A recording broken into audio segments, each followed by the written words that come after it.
Hey guys, welcome back. Today I'm going to show you the Englund Gambit. So the Englund Gambit starts after d4 played by white and then black plays e6. So you're giving away a pawn, and if white takes, there are many ways to handle this. One is knight at c6 attacking the pawn, and another one is a double gambit, so I'll show you that later. Let's continue with knight c6 first.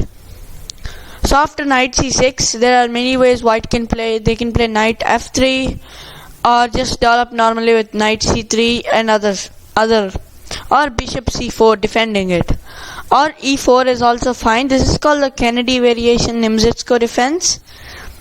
So if black takes, then you can obviously develop. This is called the Paulson attack, in which if takes, then you take with the queen. If they don't take and go back, obviously you have better development, and the both bishops can go out and castle easily. So if we go back again, instead if white plays something like bishop c4, it's fine, you just keep attacking with the queen, and if they put another defender, then just play f6.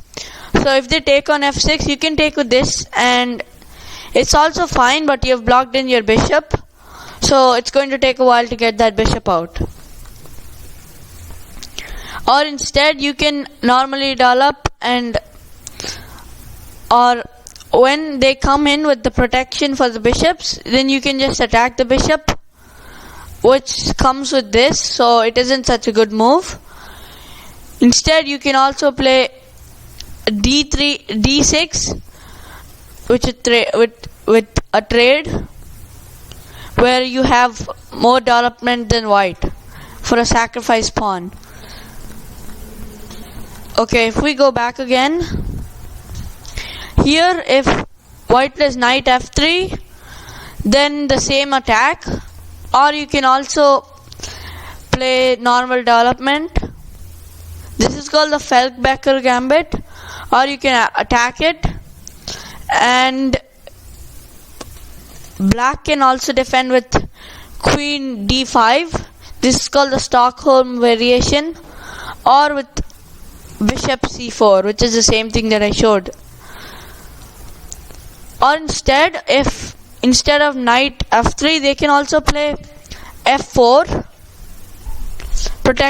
defending the pawns, and also it's easier because the knight can't attack it anymore. But the bad thing with f4 is after c6 or even d6, if they take on d6, if you play d6, then you can just play bishop bx d6, bishop x d6, or if you want to play, instead of d6, if you want to play c6, that's also fine. And after takes, you have two knights, and white has no development at all, and his king's also open. So if we go back again, here after takes and knight c6, white can also develop normally, as I said, so we don't need to do much analysis about that. If they take, and then you can just attack the knight that's been just started to develop. So that may happen, like when you have more development. Now you have a bishop and a knight, and black has no pieces at all, and you'll get supreme development very fast. So here again, instead of knight c6, if they play something like, instead of taking the pawn, you can also play d5. This is called the Englund Gambit declined.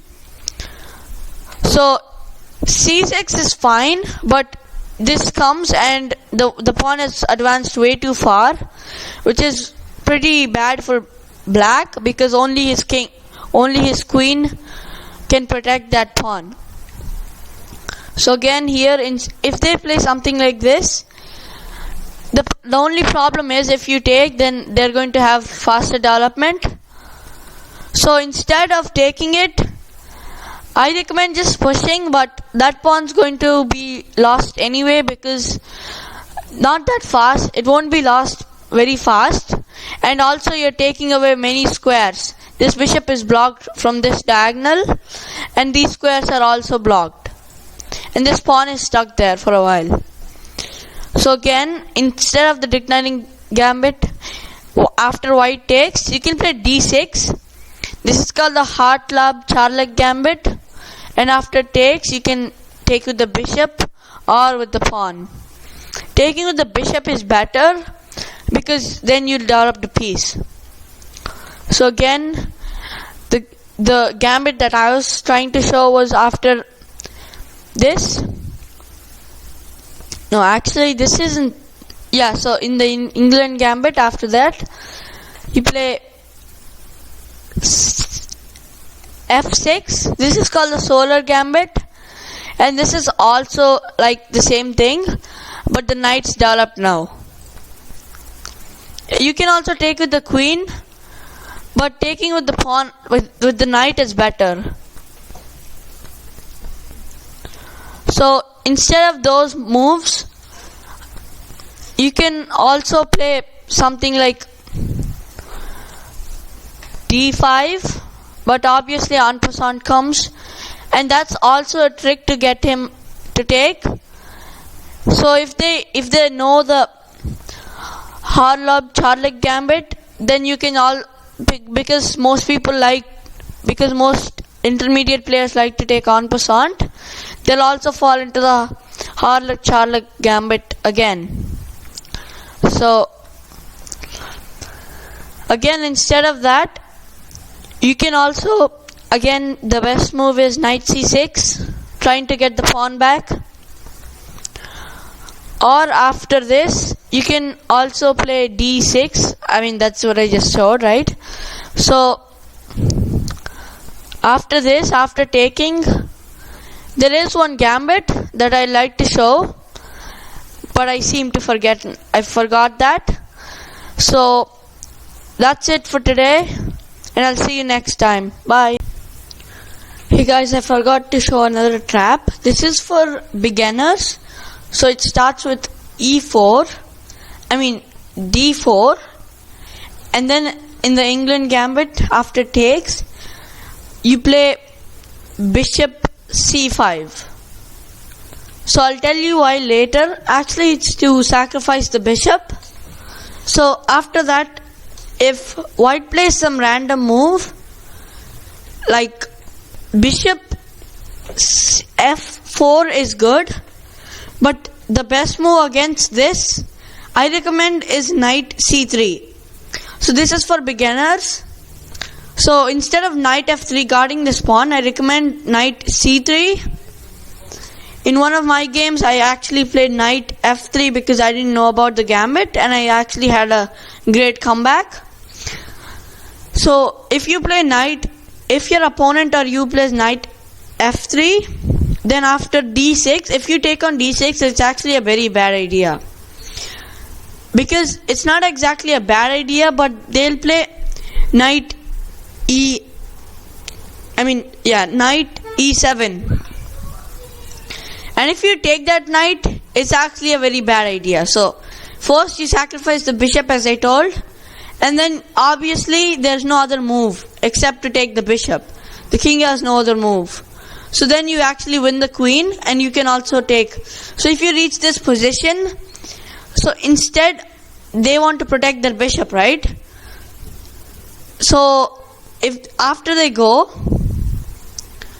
I actually protected my pawn after a while. So my opponent played queen x c2, but instead of that, if they go to protect their pawn, let's just say some move, and then you go protect your pawn, then I recommend queen c1. Because you don't need to care about the pawn much, and there's no way to stop this. The rook. There's no way to stop from the rook being taken. So you can also just grab pawns So unless they do this, unless they don't move their bishop. So if you actually take the pawn, I recommend moving your knight any way, but this is a bad idea, because after takes, if you do this, then double attack. So instead, reinforce your knight on knight bd2. So that way there are everything protecting that knight, and this is being protected too. So in that case, even if they take, this is actually a very bad position for white, but he can try for a comeback. So thanks for watching, and I'll see you next time.